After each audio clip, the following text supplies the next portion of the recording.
Take it. Take every single dollar." Emily Carter's hands shook as she slammed the crumpled bills onto the hospital counter. Her eyes were red, swollen, desperate.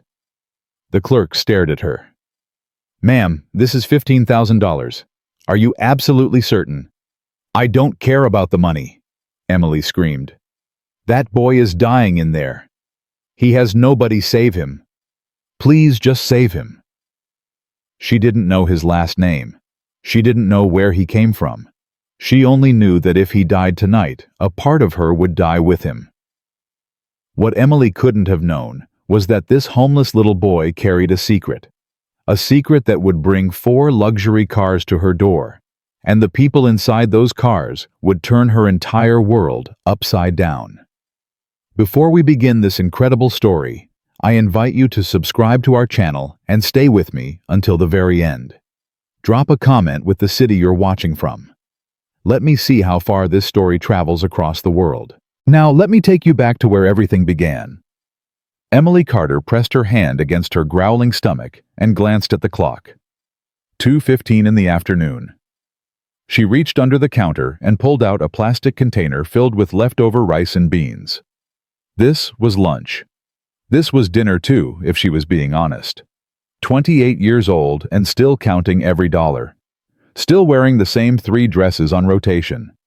Still dreaming about a life that seemed impossibly far away. But that dream kept her going. Modeling. Runways. Magazine covers. New York City. $15,000 sat in a wooden box in her bedroom closet. 3 years of sacrifice.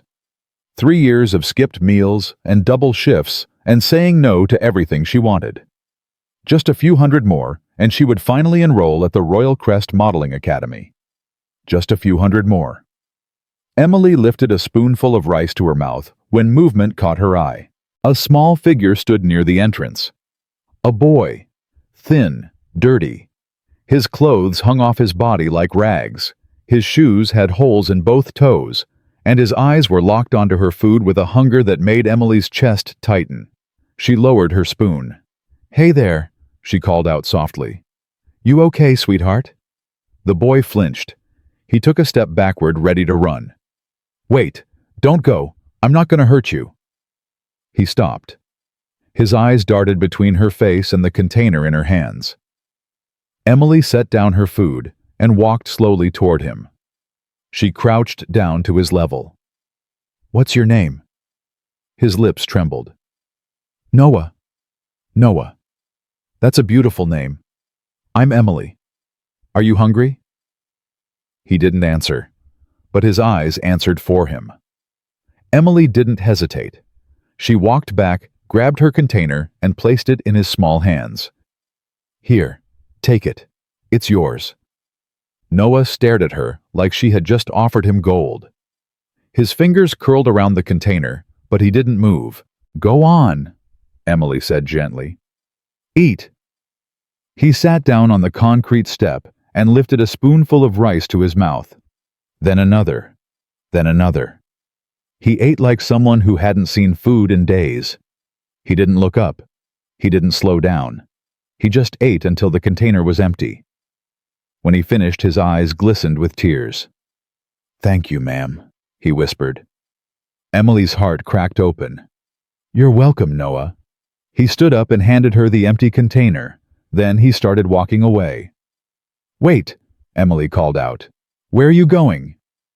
He paused, but didn't turn around. "Home," he said. "Where's home?"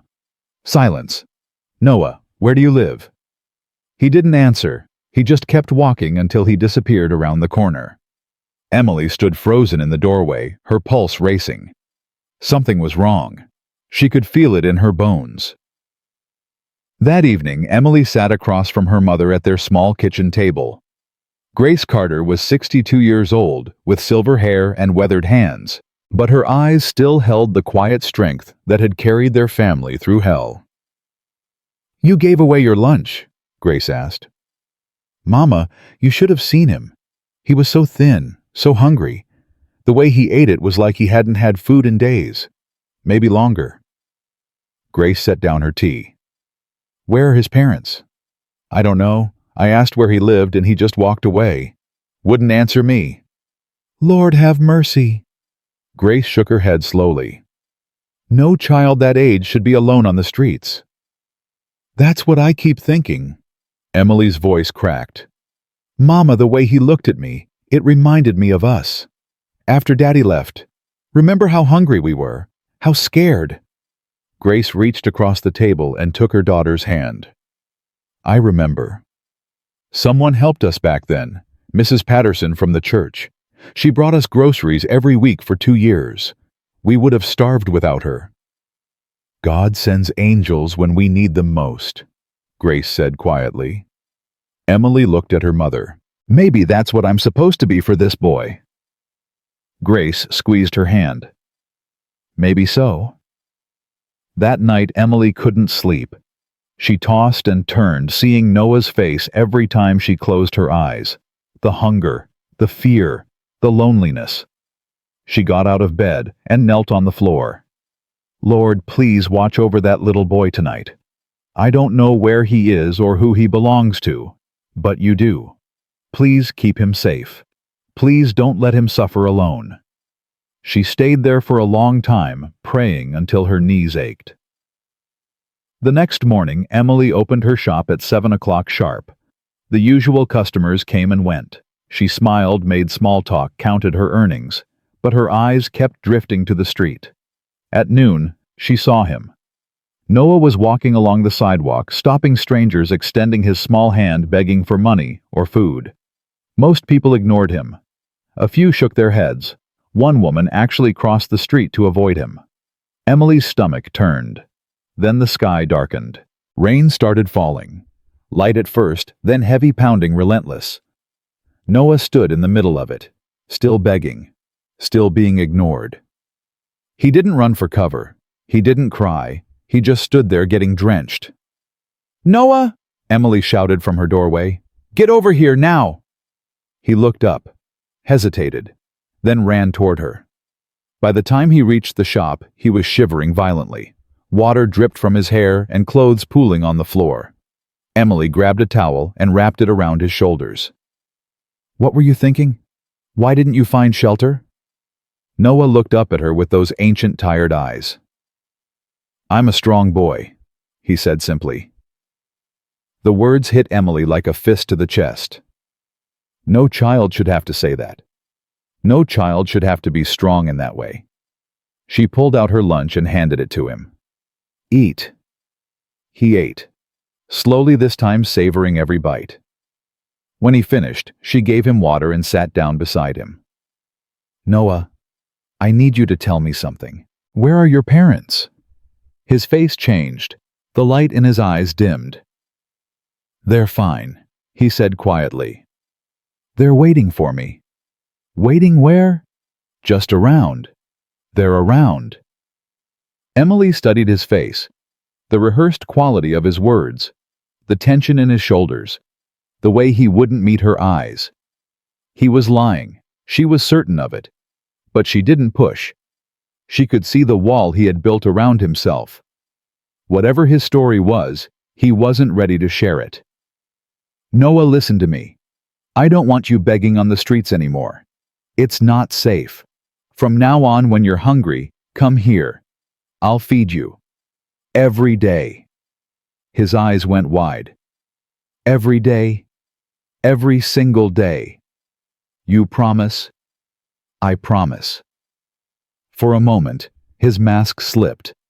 She saw the scared little boy underneath, desperate, hopeful, terrified to believe. Thank you, Auntie Emily, he whispered. And for the first time he smiled, a real, genuine smile. Something shifted inside Emily's heart, something she couldn't explain. From that day forward, Noah became a fixture at Emily's shop. He arrived every morning right after she opened. He waited patiently by the door until she handed him breakfast. Then, without being asked, he started helping. He swept the front steps. He organized the shelves. He carried bags for elderly customers. He wiped down the counter. He worked with quiet determination, as if trying to earn his meals, even though Emily never asked him to. You don't have to do all this, Emily told him one morning. "I'm feeding you because I want to." Noah shook his head. "Mama always said never take something for nothing." Emily's heart clenched. Mama. He had a mother. So where was she? What happened to her? But she didn't ask. Not yet. Days turned into weeks. Noah became more comfortable, more relaxed. He laughed at Emily's jokes. He helped Grace in the kitchen when she visited. He started calling Grace Grandma after she hugged him one afternoon. Grace had tears in her eyes when he said it. "Did you hear that?" she whispered to Emily. "He called me Grandma." "I heard, Mama. This boy needs a family. He needs us." Emily nodded slowly. "I know." Customers noticed Noah too. They watched him work, watched him smile, watched him interact with Emily. "Is this your son?" an elderly woman asked one day. Noah ducked his head shyly. But Emily saw the flicker of hope in his eyes, the desperate longing. "He's family," Emily said. Noah looked up at her stunned. His bottom lip trembled. Later, when the shop was empty, he walked over to her. "Auntie Emily?" "Yes, sweetheart." "Did you mean what you said about me being family?" Emily crouched down and looked him straight in the eyes. "I meant every word." He threw his arms around her neck and held on tight. His small body shook with silent sobs. "I love you, Auntie Emily," he whispered. Emily's eyes filled with tears. "I love you too, Noah." But even as their bond deepened, Emily noticed things that troubled her. Every time she asked about his home, Noah shut down. His answers were vague, rehearsed careful. "Where do you sleep, Noah?" "Around." "Around where?" "Just around." "Who takes care of you?" "I take care of myself." One afternoon, Emily pushed a little harder. "Noah, I need to know where you live." "I'm worried about you." His face went pale. "Why?" "Because I care about you. Because you're important to me." He stared at the floor. His hands fidgeted with the hem of his shirt. "I can't tell you," he said quietly. "Why not?"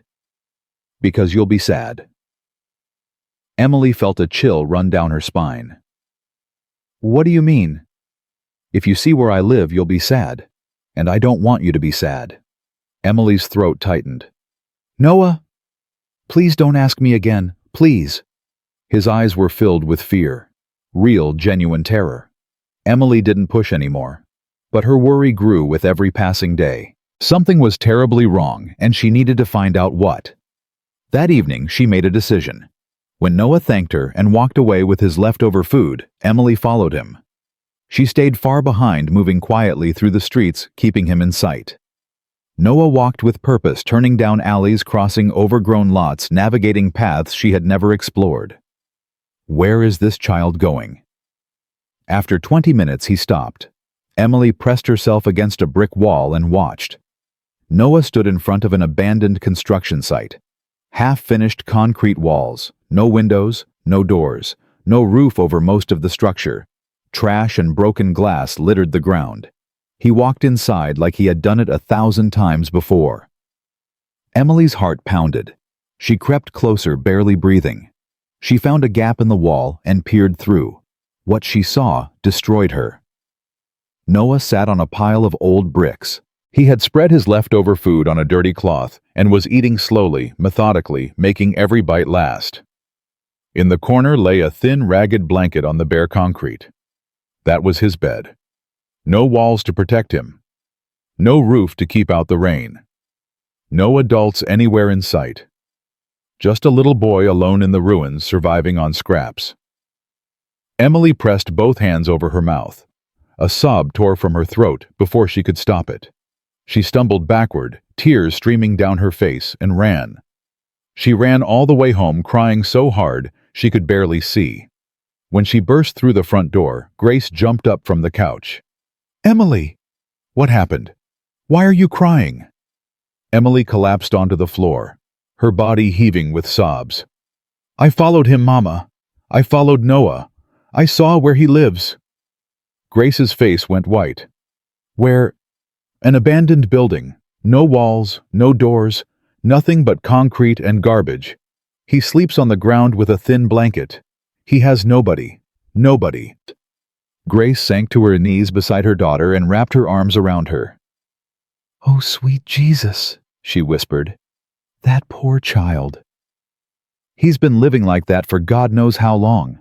Alone, hungry, scared, and he never said a word. He never complained. He just kept smiling and helping and pretending everything was fine."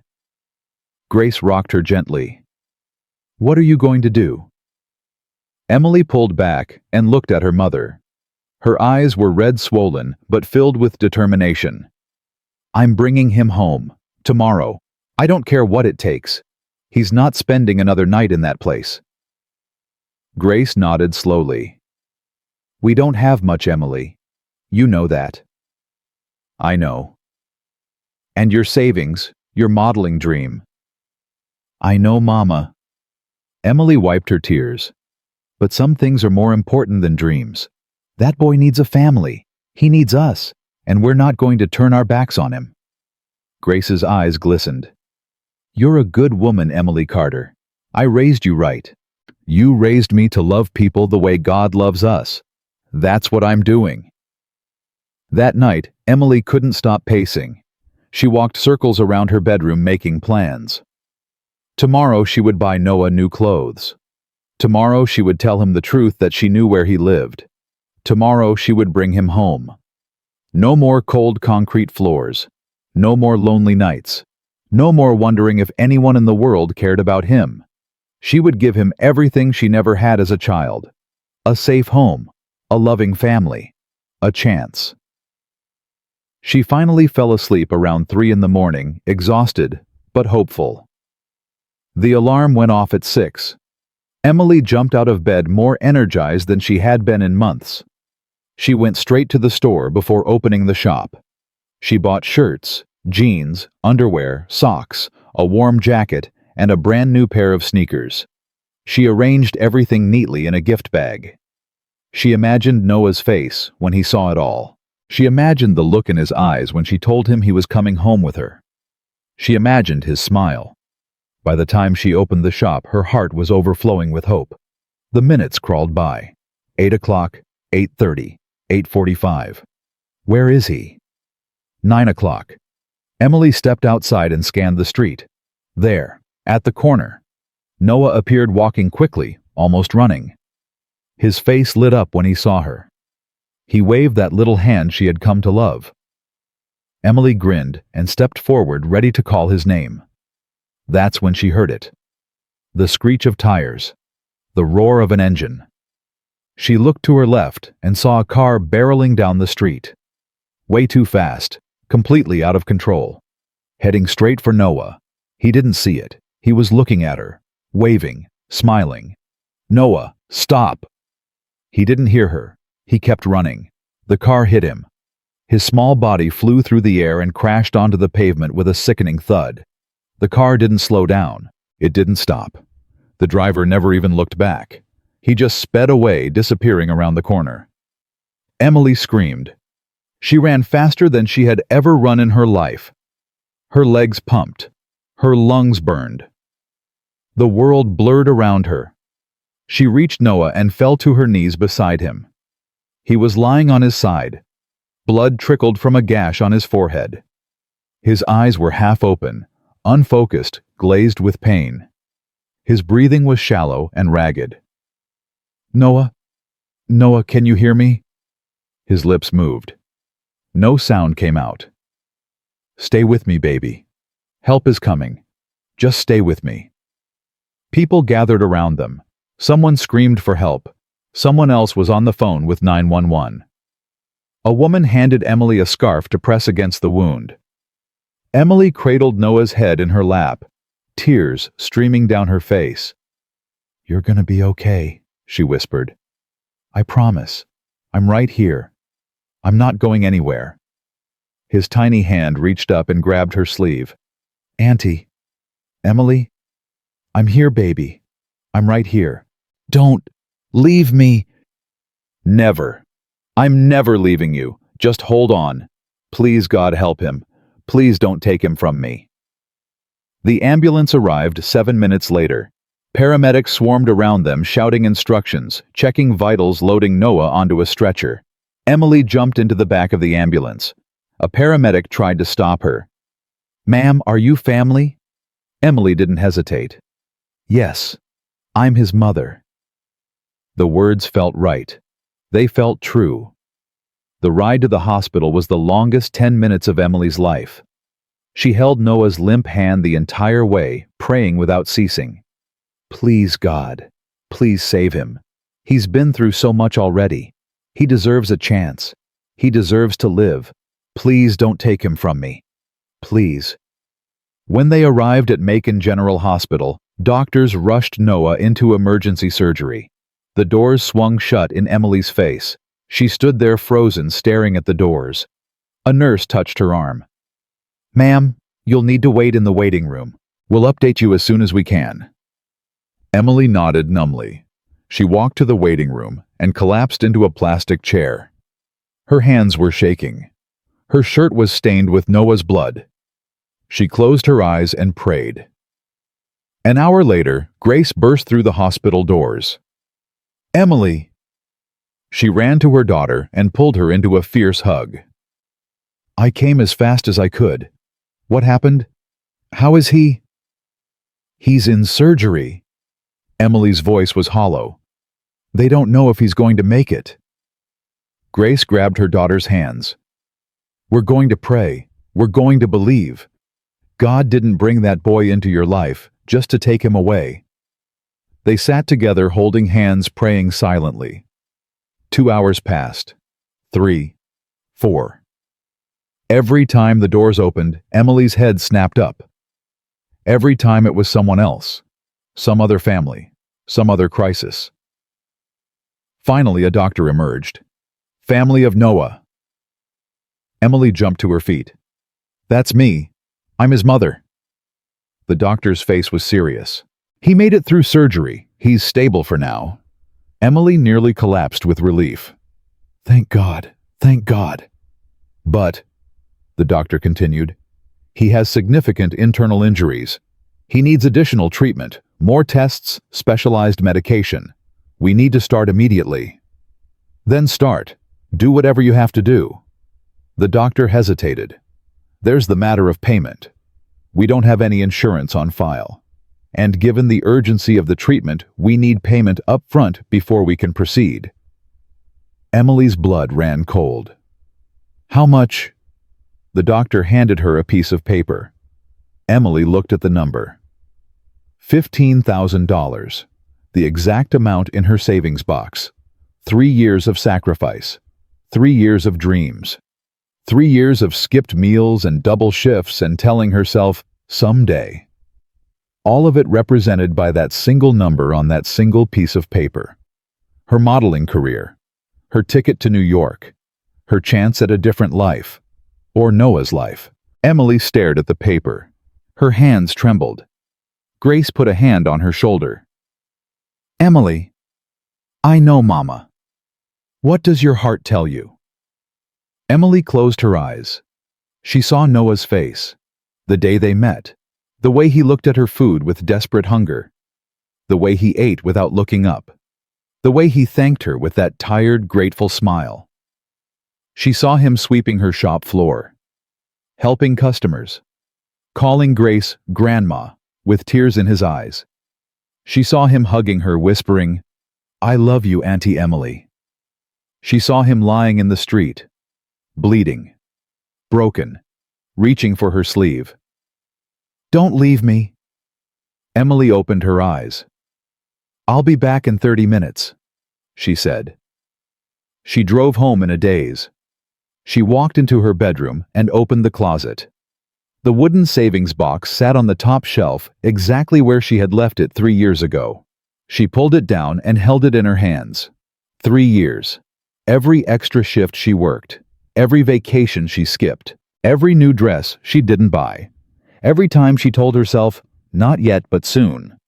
It was all here, $15,000, her entire future. Emily set the box on her bed. She went to the kitchen and grabbed a hammer from the drawer. She stood over the box, hammer raised. Her hands shook. Tears rolled down her cheeks. "I'm sorry," she whispered, to herself, to the girl she used to be, to the dream she was about to destroy. "I'm so sorry." She swung the hammer. The box shattered. Money scattered across the bed onto the floor everywhere. Emily fell to her knees and gathered every bill. She stuffed them into a plastic bag, crying the entire time. Her dream was gone, just like that. Everything she had worked for, everything she had hoped for. Gone. But Noah was alive, and he needed her. She drove back to the hospital and walked straight to the billing counter. "I'm here to pay for Noah," she said, placing the bag on the counter. "All of it. Every dollar." The clerk counted the money carefully. Her eyebrows rose. $15,000 exactly. "Is it enough?" "Yes, ma'am. Treatment will begin immediately." Emily nodded. She turned and walked back to the waiting room. Grace was still there, praying silently. Emily sat down beside her mother and leaned her head on her shoulder. "It's done," she whispered. Grace took her hand. "What you just did was the most beautiful thing I've ever seen. I just did what anyone would do." "No," Grace's voice was firm. "You did what love does. You sacrificed everything for a child who isn't even yours by blood. That's not ordinary. That's extraordinary." Emily closed her eyes. Exhaustion washed over her like a wave. "He's mine, Mama. I don't care what anyone says. He's mine now." "I know, baby. I know." They sat together in silence, holding hands, waiting. The night stretched on. Nurses came and went. Other families paced the halls, crying, praying, hoping. At 3 in the morning, a nurse approached them.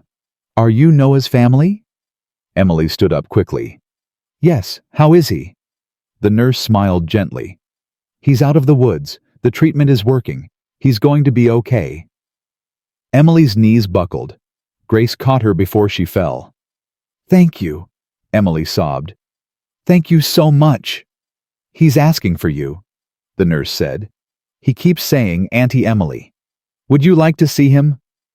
Emily wiped her tears and nodded. She followed the nurse down the hall to a small recovery room.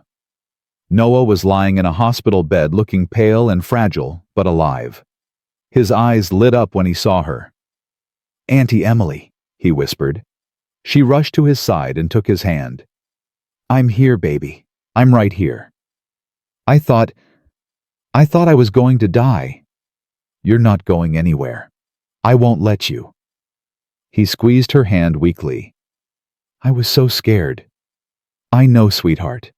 But you're safe now. You're going to be okay." Tears slid down his cheeks. "I don't want to go back to that place. The building. I don't want to be alone anymore." Emily's heart shattered into a million pieces. "You're never going back there," she said firmly. "Never. Do you hear me? When you get out of this hospital, you're coming home with me. You're going to live with me and Grandma Grace. You're part of our family now." Noah's eyes widened. "Really? Really? I promise. No more sleeping on concrete. No more being alone. You have a home now. You have us."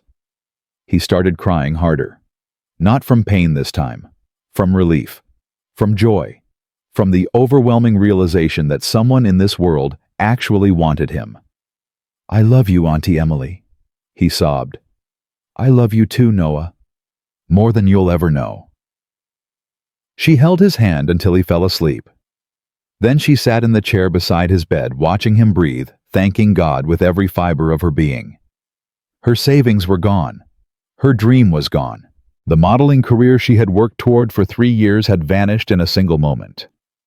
But looking at Noah's peaceful face, Emily felt something she hadn't expected. Peace. Deep, profound, unshakable peace. She had given up everything. And somehow, it felt like she had gained even more. What Emily didn't know, what she couldn't possibly have known, was that her sacrifice had set something in motion. Somewhere across the country, in a penthouse office in Atlanta, a man was watching a viral video on his phone. A video of a hit-and-run accident in Macon, Georgia. A video of a woman screaming a little boy's name.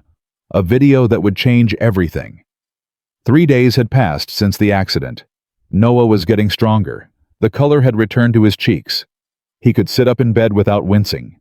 He could eat solid food again. The doctors said he was healing faster than they expected. But every time Emily tried to leave his hospital room, even just to use the restroom, Noah's hand shot out and grabbed her wrist. "Don't go." "I'm just going to the bathroom, sweetheart. I'll be right back." "Promise?" "I promise."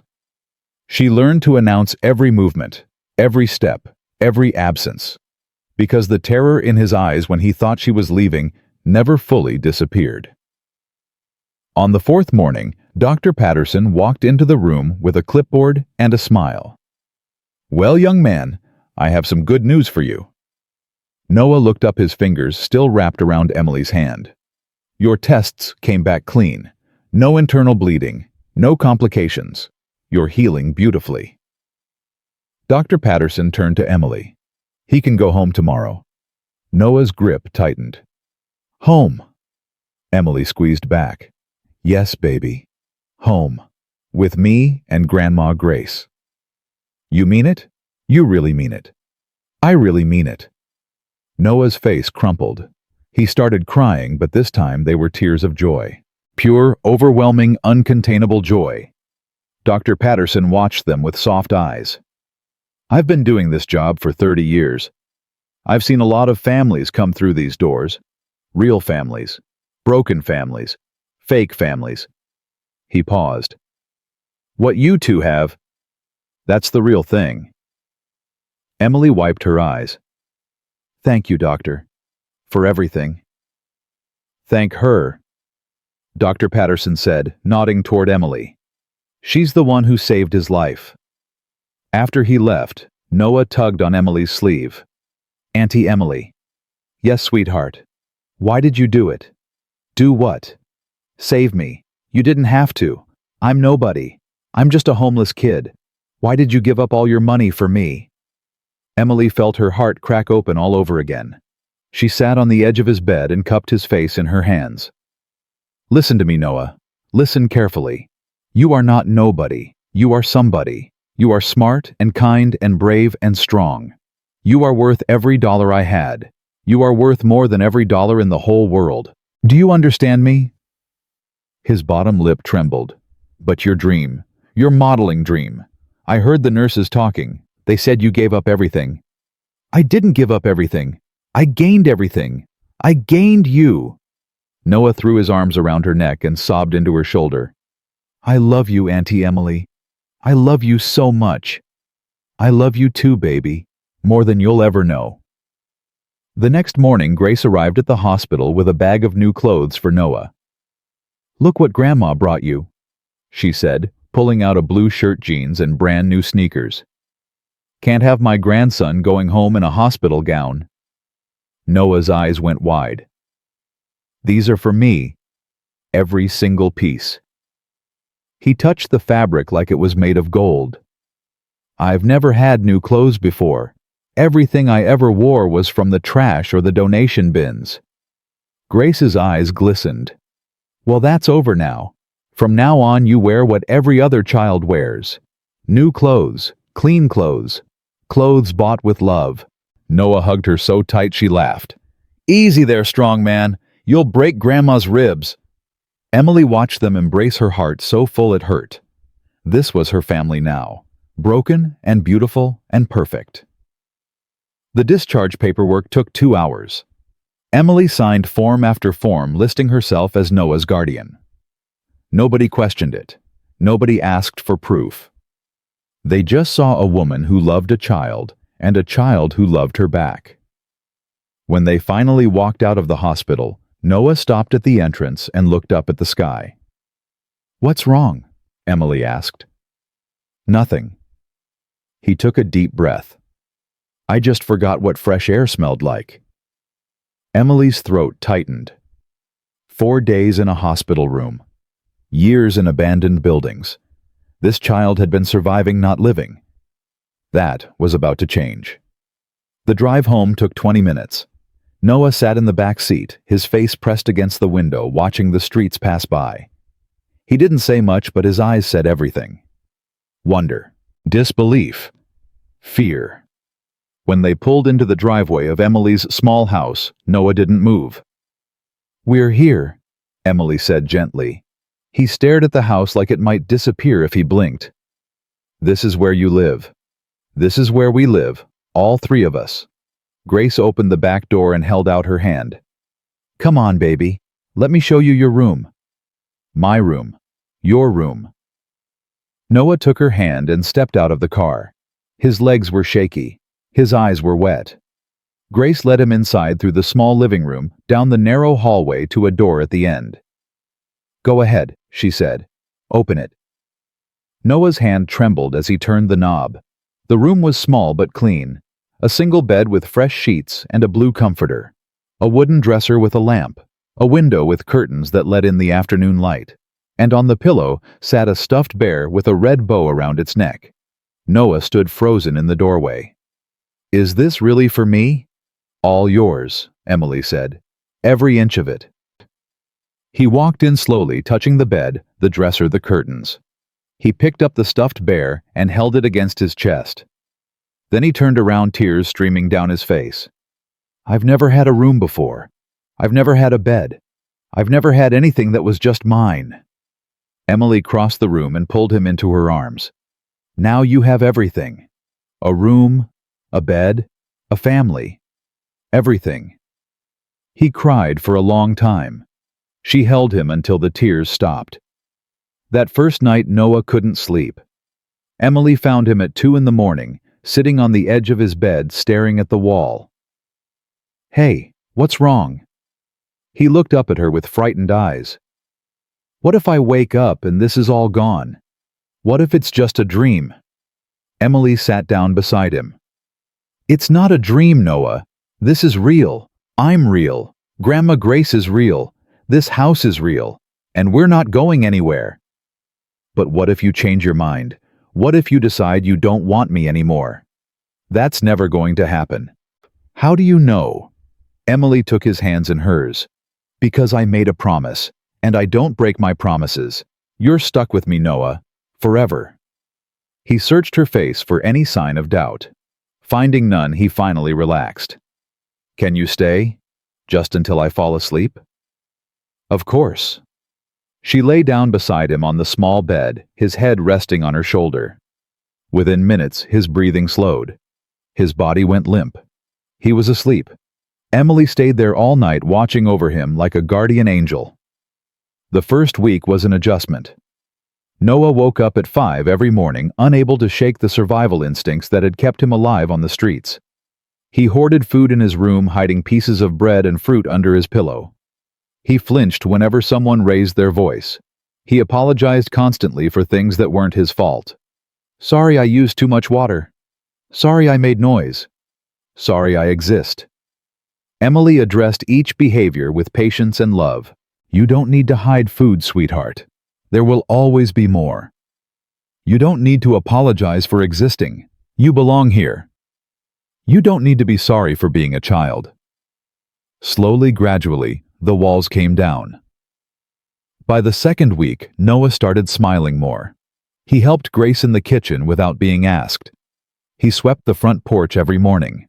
He read books Emily bought him from the thrift store, sounding out each word with fierce concentration. "Auntie Emily, what does this word mean? Courage. It means being brave even when you're scared." "Like you?" Emily paused. "What do you mean?" "You were brave. You gave up everything for me. That took courage." Emily's eyes welled up. "You know what else takes courage? Starting over. Trusting people again. Learning to be part of a family. You're the bravest person I know, Noah." He beamed at her, and in that moment, Emily knew she had made the right choice. 3 weeks after Noah came home, Emily reopened her shop. She had no choice. The bills were piling up. The rent was due. The savings she had used to save Noah's life were gone, and there was nothing left to fall back on. Noah insisted on coming with her. "I want to help, like before." "You don't have to work, sweetheart. You're a child. You should be playing, not working." "But I like helping." "Please, Auntie Emily, let me come." She couldn't say no to those eyes. So Noah returned to his old routine, sweeping and organizing and charming customers with his polite smile. But now everything was different. Now he had clean clothes and a full stomach, and someone waiting for him at home. Customers noticed the change immediately. "Is that the same boy?" Mrs. Henderson asked, eyebrows raised. "He looks so healthy now." "He's been through a lot," Emily said, "but he's doing better." "I heard what happened, the accident, and what you did." Mrs. Henderson leaned closer. "You're a good woman, Emily Carter. God sees what you did." "I just did what anyone would do." "No, you did what very few would do. Don't sell yourself short." Emily smiled, but inside doubt gnawed at her. Had she made the right choice? Noah was thriving, yes. But the bills were suffocating her. She was working 16-hour days just to keep the lights on. Her body ached. Her dreams were gone. And some nights, when she lay awake staring at the ceiling, she wondered if she had destroyed her own future. Then Noah would come into her room with a glass of water and a worried face. "Are you okay, Auntie Emily? You looked sad today." And all her doubts would vanish. "I'm okay, sweetheart. I'm better than okay. I have you." 1 month after Noah came home, something unexpected happened. Emily was closing up the shop when her phone rang. Unknown number. "Hello. Is this Emily Carter?" "Yes. Who's calling?" "My name is David Reynolds. I'm a producer for Channel 7 News in Atlanta. I'm calling about the video." Emily's blood ran cold. "What video?" "The video of you and the little boy. The hit-and-run accident. It went viral 3 weeks ago. Over 2 million views." Emily's knees went weak. "I don't understand." "Someone filmed the whole thing.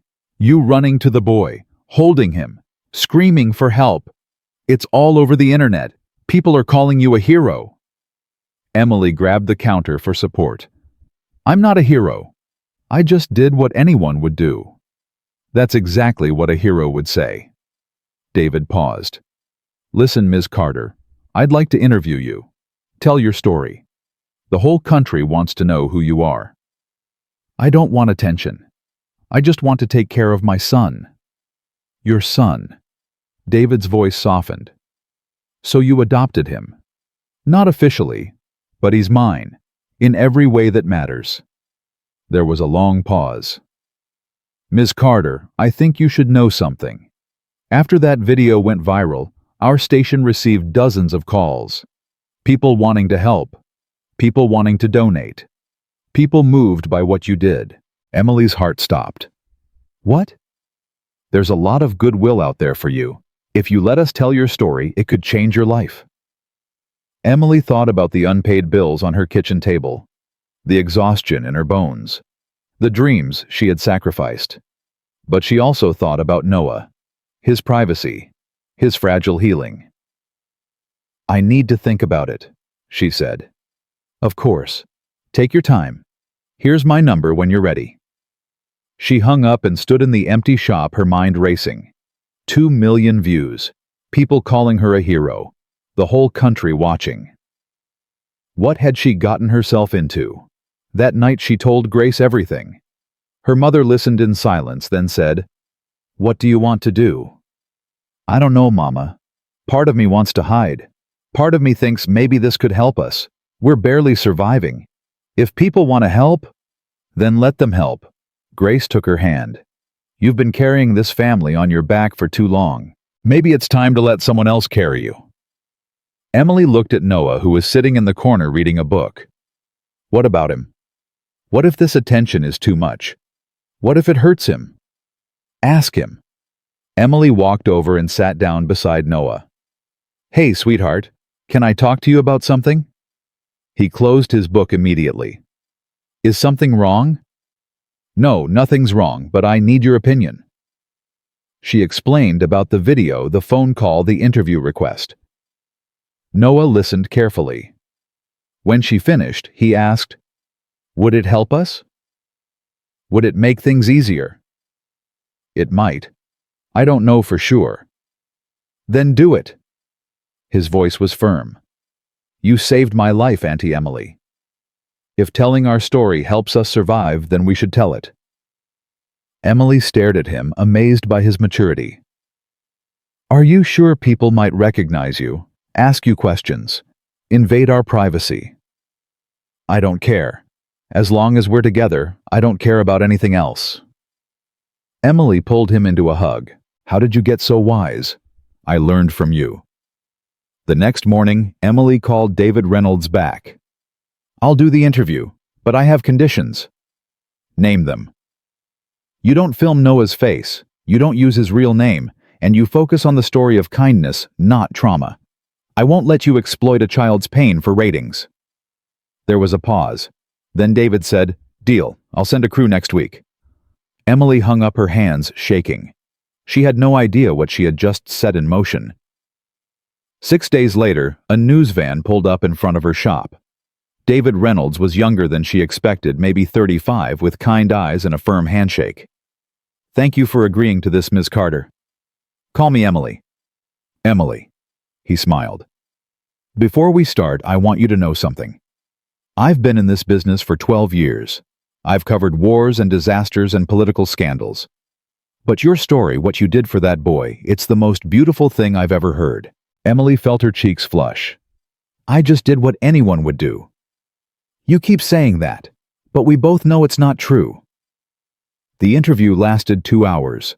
Emily told her story from the beginning, meeting Noah, feeding him, following him to the abandoned building, the accident, the hospital, the $15,000. She cried 3 times. David cried once. When it was over, he shook her hand again. "This is going to air on Friday. I hope you're ready." "Ready for what?" "For your life to change." Emily laughed nervously. "My life has already changed more than I ever imagined." David smiled mysteriously. "You have no idea what's coming." Friday arrived. Emily, Grace, and Noah sat together on the couch, watching Channel 7 News. The segment started with the viral video. Emily running, screaming, holding Noah's broken body. Then David's voice narrated the story. The homeless boy, the struggling shop owner, the impossible choice, the sacrifice. Emily watched herself on screen, talking about love and family and faith. "I didn't think twice," TV Emily said. "That money was supposed to be my future. But in that moment, I realized my future was lying in a hospital bed fighting for his life. How could I walk away from that?" The segment ended with a shot of Emily and Noah walking hand in hand, their faces blurred for privacy. "Emily Carter gave up everything for a child she barely knew," David concluded. "And in doing so, she showed us all what it truly means to love." The screen went dark. For a moment, nobody spoke. Then Noah whispered, "You're famous now, Auntie Emily." Emily laughed and cried at the same time. "I don't want to be famous. I just want to be your mom." "You already are." The phone started ringing. And it didn't stop ringing all night. Donations poured in. Strangers from across the country sent money cards, letters. A GoFundMe page someone had created without Emily's knowledge raised $30,000 in 48 hours. Emily was overwhelmed, grateful, terrified. But what she didn't know, what no one knew, was that among the millions who watched that news segment was a man in Atlanta. A man who had been searching for something he had lost. A man who recognized Noah's walk, Noah's voice, Noah's mannerisms. A man who dropped his coffee cup when he saw the blurred image on screen. A man who whispered one word, his voice cracking with 4 years of grief and hope. "Son." Daniel Harrison hadn't slept in 4 years. Not really. Not deeply. Not without waking up in cold sweats reaching for a small hand that was no longer there. 4 years ago, his world had ended on a highway in Tennessee. A truck driver fell asleep at the wheel. The collision sent Daniel's car spinning off the road, rolling 3 times before crashing into a ditch. When Daniel woke up in the hospital, his wife was dead. His 4-year-old son was missing. Rescuers searched for days, but found nothing. They told him to accept the worst. They told him his son had probably been thrown from the vehicle and carried away by the river. They told him to move on. Daniel refused. He hired private investigators. He posted flyers in every state. He appeared on missing children networks. He spent millions of dollars and countless sleepless nights searching for a boy the whole world believed was dead. Everyone told him he was crazy. His friends, his family, his therapists. But Daniel knew. Somewhere deep in his bones he knew his son was alive. And now, sitting in his Atlanta penthouse, staring at a news segment on Channel 7, Daniel Harrison finally had proof. The boy's face was blurred. His name was changed. But Daniel recognized the walk, the posture, the way he tilted his head when he listened, the way he held the woman's hand with both of his. That was his son. That was Noah. Daniel grabbed his phone and called his head of security. "Marcus, I need you to find someone, now." "Sir, it's 11 at night. I don't care what time it is. I just saw my son on television. He's alive. He's in Georgia. Find him." Silence on the other end. "Your son, sir? Are you certain?" "I've never been more certain of anything in my life." "Find him, Marcus. Whatever it takes." 72 hours later, Marcus called back. "I found him, sir. The boy is living with a woman named Emily Carter in Macon, Georgia. She runs a small convenience store on Pine Street. The boy has been staying with her for about 6 weeks." Daniel's hands shook so badly he nearly dropped the phone. "Are you sure it's him?" "I had our facial recognition team analyze the unblurred footage from bystander videos of the accident. It's a 94% match to your son's childhood photos." Daniel closed his eyes. Tears streamed down his face. "Prepare the cars. We're leaving in 1 hour." "Sir, shouldn't we contact the authorities first? If this is really your son?" "No authorities, no police. Not yet. I need to see him with my own eyes first. I need to be sure." "Understood, sir." Daniel hung up and walked to his bedroom closet. In the back, behind rows of expensive suits, sat a small cardboard box. He hadn't opened it in 3 years. It hurt too much. He opened it now. Inside were photographs, toys, a tiny pair of shoes, and a birth certificate. Noah Daniel Harrison, born March 15, 2018. Daniel pressed the birth certificate to his chest and wept. "I'm coming, son. Daddy's coming." Thursday morning, 9:47 a.m. Emily was arranging products on the shelf when Noah tugged her sleeve. "Auntie Emily, there are fancy cars outside." She looked up. Through the shop window, she saw 4 black SUVs pulling up in front of her store. Not just any SUVs. Luxury vehicles with tinted windows and polished chrome. Her stomach dropped. "Stay behind me, Noah." "What's happening?" "I don't know. Just stay close." The door of the first SUV opened. A man stepped out. He was tall, maybe 6 feet, with graying hair and expensive clothes. His face was pale, his eyes red-rimmed, his hands trembling visibly even from a distance. He didn't look at the shop. He didn't look at Emily. He looked directly at Noah. And then he started running. "Noah!" he screamed. "Noah!" Emily instinctively pushed Noah behind her. "Who are you? What do you want?" The man ignored her completely. He dropped to his knees in front of Noah, tears streaming down his face. My son. It's really you." Noah's face went white. He grabbed Emily's arm and pressed himself against her back. "I don't know you," he whispered. "Auntie Emily, I don't know this man." Emily's heart was pounding. "Sir, you need to back away. You're scaring him." The man looked up at her for the first time. His eyes were wild with emotion. "I'm his father. My name is Daniel Harrison. I've been searching for him for 4 years." Emily felt the ground shift beneath her feet. "His father Noah told me he didn't have any family. He was 4 years old when I lost him. He probably doesn't remember." Daniel reached into his jacket and pulled out a photograph. "This is his mother. She died the day he was born. And this," he pulled out another photo. "This is Noah on his 3rd birthday." Emily stared at the photograph. The resemblance was undeniable. The same eyes, the same nose, the same dimple on the left cheek. Her hands started shaking. "That's impossible. How did you lose him?"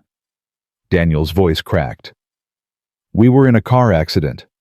My wife's sister was driving us to a family reunion.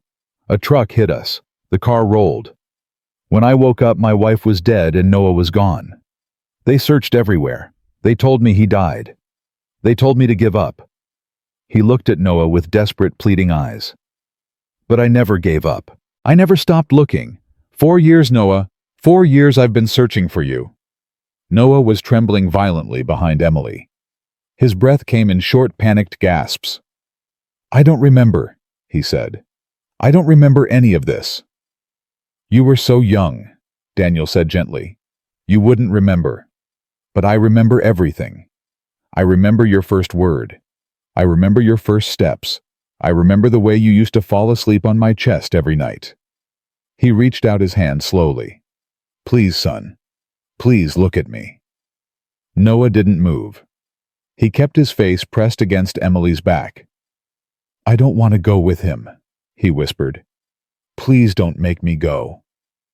Emily's heart shattered into a million pieces.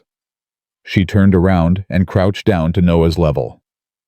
"Nobody is going to make you do anything you don't want to do, I promise." She stood up and faced Daniel. "Mr. Harrison, I understand this is emotional for you, but this child has been through tremendous trauma. He's terrified. You can't just show up and expect him to run into your arms." Daniel's face crumpled. I know. I've waited so long. I've imagined this moment 1,000 times.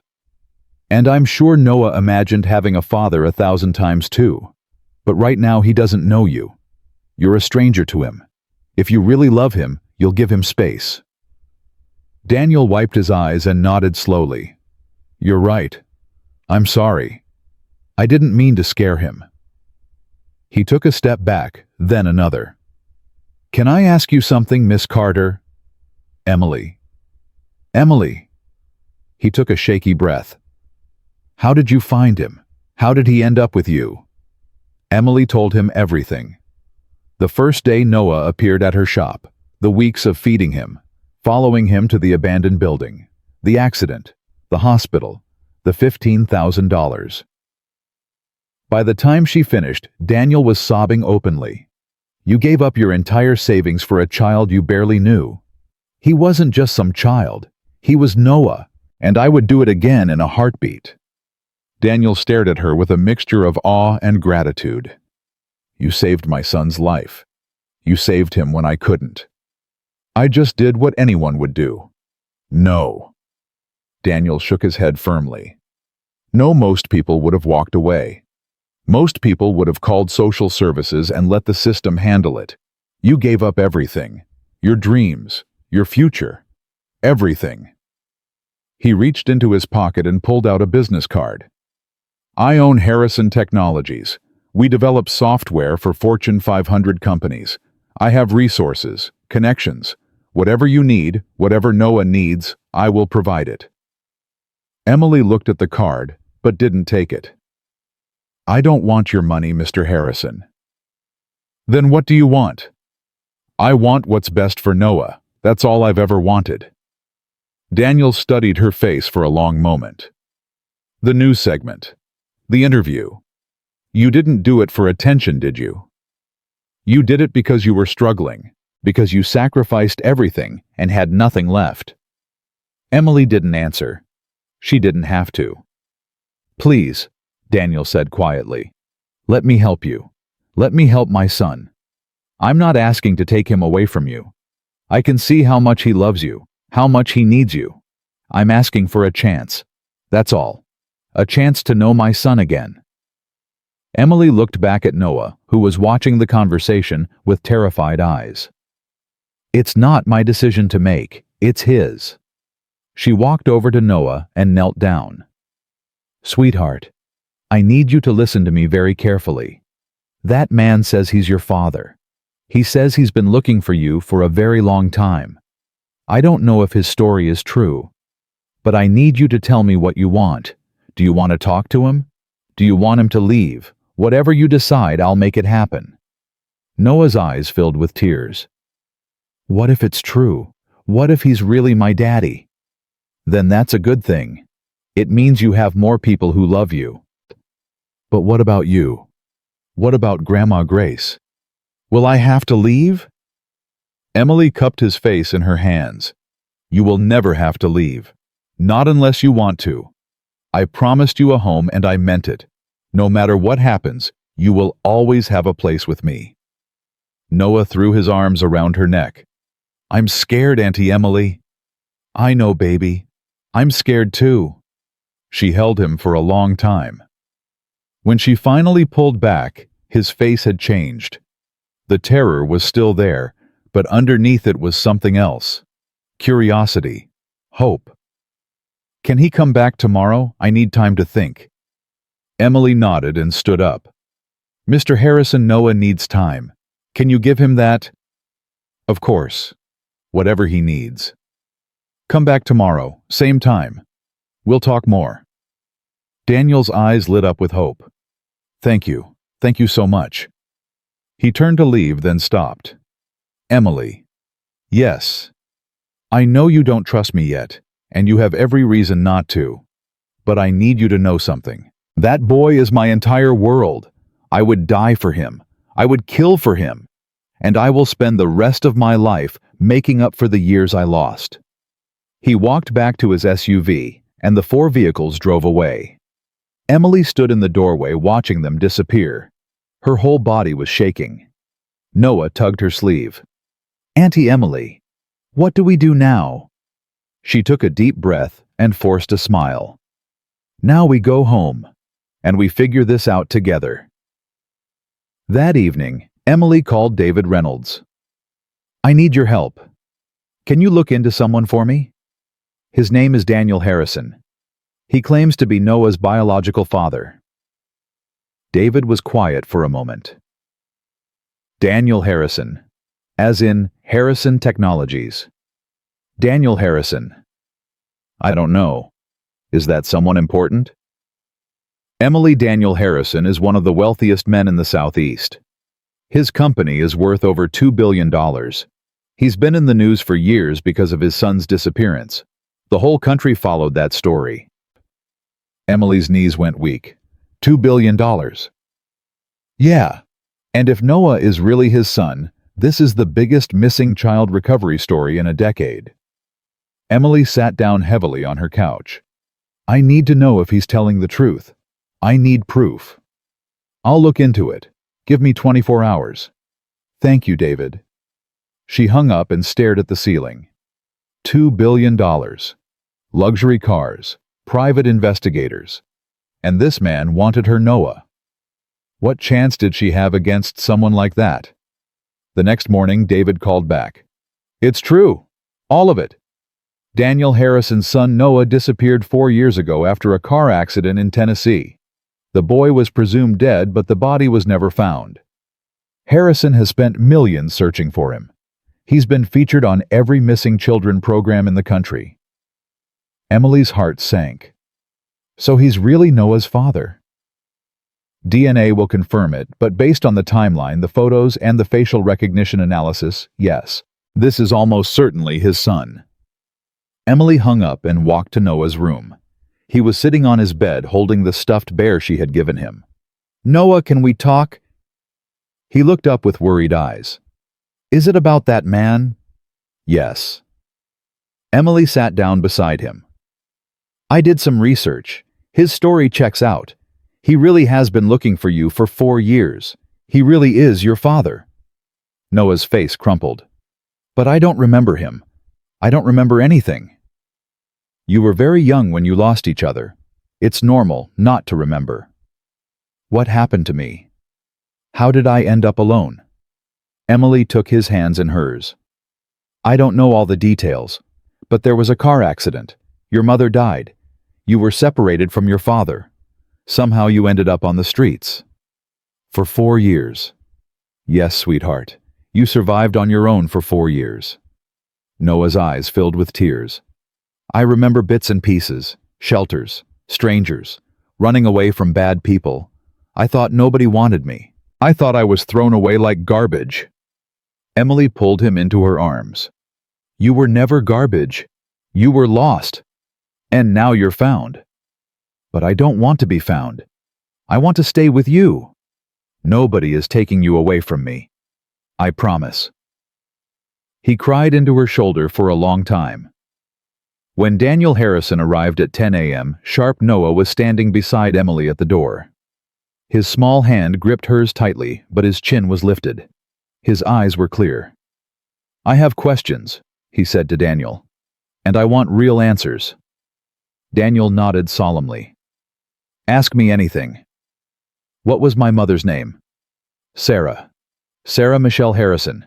She had your eyes, the exact same shade of brown. What was my favorite toy when I was little? A stuffed elephant named Peanut. You took him everywhere. You cried for 3 days when we accidentally left him at a restaurant. Noah's lip trembled. What did you call me? Did I have a nickname? Daniel's voice cracked. I called you Little Bear, because you used to growl when you were hungry. Noah let out a sound that was half sob, half laugh. I still do that. Auntie Emily always teases me about it. Daniel stepped closer, his eyes swimming with tears. I know you don't remember me. I know I'm a stranger to you. But I remember everything, Noah. I remember the first time you smiled. I remember teaching you to walk. I remember singing you to sleep every night. You were my whole world. And when I lost you, I lost myself too. Noah stared at him for a long, agonizing moment. Then he whispered, Can I see a picture of my mom? Daniel reached into his jacket and pulled out a worn photograph. This is the only picture I have of all 3 of us together. The day you were born. Noah took the photograph with trembling hands. A woman with kind eyes and a beautiful smile lay in a hospital bed holding a newborn baby. Beside her stood a younger Daniel beaming with joy. Noah traced his finger over the woman's face. She's pretty. She was beautiful, inside and out, and she loved you more than anything in this world.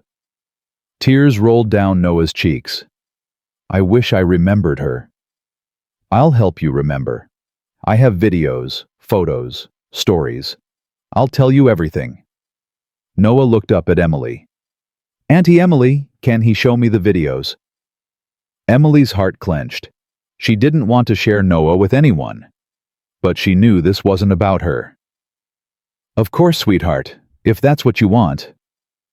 Daniel looked at Emily with overwhelming gratitude. Thank you. I know this isn't easy for you. You've been his mother in every way that matters. I don't want to replace you. I just want to be part of his life again. Emily nodded slowly. Then we'll figure this out. Together. For the next 3 hours, Daniel showed Noah videos on his tablet. Baby Noah taking his first steps. Baby Noah blowing out birthday candles. Baby Noah splashing in a bathtub laughing hysterically. With each video, Noah's walls came down a little more. He started asking questions. Then he started laughing. Then he started leaning closer to Daniel. By late afternoon, something had shifted. Noah looked at Daniel with different eyes. Not trust, not yet, but something close to recognition. Something like hope. Mr. Daniel. You can call me Dad if you want. Or Daniel. Whatever feels right. Noah thought about it. Can I call you Daddy later when I'm ready? Daniel's eyes filled with tears. You can call me anything you want whenever you're ready. I'll wait forever if I have to. Noah nodded slowly. Then he did something that shocked everyone in the room. He reached out and took Daniel's hand. Just for a moment. Just a brief squeeze. But it was enough. Daniel broke down sobbing. Emily covered her mouth, tears streaming down her face. And Noah, for the first time since she met him, looked like a boy who might actually believe he was loved. 2 weeks had passed since Daniel Harrison walked into Emily's life. Everything was different now. Everything was changing in ways Emily never could have imagined. Daniel visited every single day, sometimes twice. He brought gifts for Noah, toys and books and clothes that probably cost more than Emily's monthly rent. He brought groceries for the house. He offered to pay bills, fix the roof, replace the old refrigerator that kept making strange noises. Emily refused most of it. "I don't need charity, Mr. Harrison." "It's not charity, it's gratitude." "It feels like charity." Daniel studied her face with those intense eyes. "You're the most stubborn woman I've ever met." "Thank you. I take that as a compliment." Despite her resistance, Emily couldn't deny that Noah was flourishing. Each day he opened up a little more. He started calling Daniel by his first name. He started asking questions about his mother, his childhood, the life he couldn't remember. He started laughing at Daniel's jokes, but every night without fail, Noah came back to Emily. "Good night, Auntie Emily." "Good night, sweetheart." "I love you." "I love you too." He would hug her tightly, pressing his face against her shoulder, as if reassuring himself that she was still there, that she wasn't going anywhere. And Emily would hold him just as tightly, silently terrified of the day she might have to let go. 3 weeks after Daniel's arrival, Grace pulled Emily aside. "We need to talk."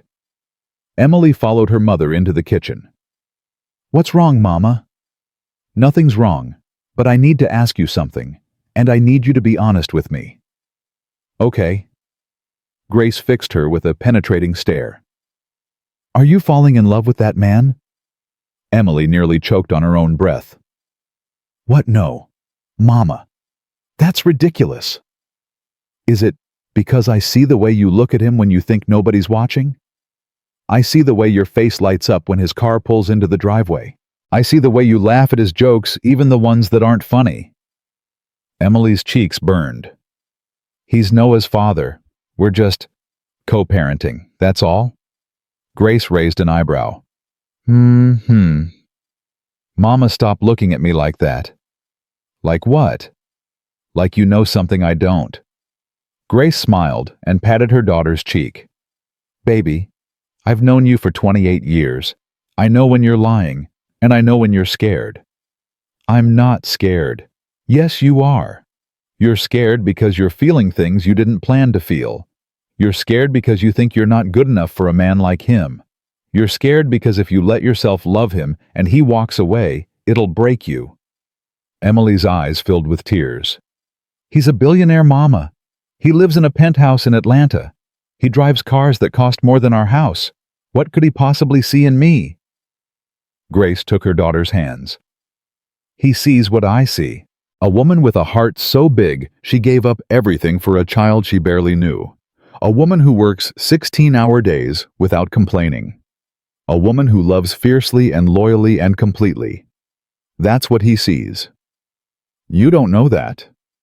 I know more than you think. That man looks at you the same way you look at him. The only difference is he's not afraid to admit it." Emily wiped her eyes. "Even if that were true, it could never work. We're from different worlds. Love doesn't care about worlds, baby. Love only cares about hearts." Grace kissed her forehead and walked away, leaving Emily alone with her thoughts. 4 weeks after Daniel's arrival, something unexpected happened. Daniel arrived at the house at his usual time, but instead of playing with Noah, he asked to speak with Emily privately. "Can we talk? Just the two of us?" Emily's heart skipped. "Of course." They walked out to the small backyard and sat on the old wooden bench. "What's this about?" Emily asked. Daniel was quiet for a long moment. When he finally spoke, his voice was thick with emotion. "Your mother told me something yesterday. Something you never mentioned. Emily's stomach dropped. What did she tell you? About your savings? About the $15,000? About your modeling dream? Emily closed her eyes. Mama shouldn't have said anything. Why didn't you tell me? Because it doesn't matter. It matters to me. Daniel turned to face her fully. Emily, you worked for 3 years to save that money. You had a dream, a real tangible dream, and you gave it all up without a second thought. For a child you'd known for less than 2 months, for my son. I told you I just did what anyone would do. Stop saying that, his voice cracked. Stop diminishing what you did. You sacrificed everything. Your future, your dreams, everything you'd been working toward. And you did it for Noah. You did it for a homeless little boy who had nothing to offer you in return. Emily felt tears rolling down her cheeks. He had everything to offer. He had love. He had gratitude. He had a smile that made every sacrifice worth it. Daniel reached out and took her hand. You are the most extraordinary woman I have ever met. Emily's breath caught. Daniel, I mean it. In my world, people don't sacrifice anything for anyone. They take, they scheme, they manipulate. But you gave up everything without asking for anything in return. I didn't know people like you still existed. Emily looked down at their intertwined fingers. I'm not extraordinary. I'm just someone who got lucky. Lucky enough to find Noah. Lucky enough to have a mother who taught me the value of love over money. Lucky enough to survive long enough to see him thrive. It's not luck. It's character. It's the kind of character money can't buy. They sat in silence for a long moment, hands still clasped together. Then Daniel spoke again. Emily, I need to tell you something, and I need you to let me finish before you respond. Her heart was pounding. Okay. I've spent the last 4 years searching for Noah. I've spent millions of dollars. I've hired hundreds of people. I've traveled to dozens of cities. And every night when I went to bed alone in that big empty penthouse, I prayed. I prayed that wherever my son was, someone was taking care of him. Someone was feeding him. Someone was loving him. His voice broke. God answered my prayers. He sent you. Emily's tears fell freely now. Daniel. But here's the thing. When I started coming here, when I started spending time with you and Noah, I felt something I haven't felt in years. I felt hope. I felt joy.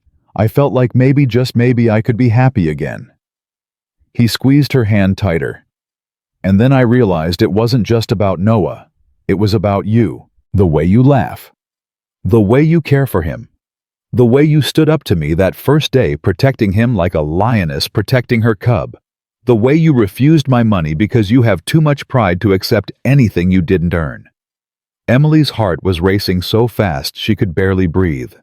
I know this is complicated. I know we're from different worlds. I know there are 1,000 reasons why this shouldn't work. But I also know that I care about you, Emily. I care about you more than I've cared about anyone since my wife died. He looked into her eyes. I'm not asking for anything. I'm not expecting anything. I just needed you to know the truth. Whatever happens next, I needed you to know. Emily sat frozen, her mind spinning. This couldn't be happening. Men like Daniel Harrison didn't fall for women like her. This was a fairy tale. This was a dream she would wake up from any moment. But his hand was warm and real in hers. His eyes were sincere. His voice was trembling with vulnerability. This was real. Daniel, she whispered, I don't know what to say. You don't have to say anything. Not now. Take all the time you need. It's not that simple. Why not? Because I feel the same way. Daniel's eyes widened. You do? Emily laughed through her tears. Of course I do. I've been fighting it for weeks, telling myself it was impossible, telling myself I was crazy, but my mama saw right through me. She always does. Grace told you. She told me I was falling in love with you. I denied it, but she was right. She's always right. Daniel's face transformed. The tension melted away. In its place was something Emily had never seen before. Pure, unguarded joy. Emily Carter, can I ask you something? Yes. Can I take you to dinner? A real dinner. Just the two of us. Like a proper first date.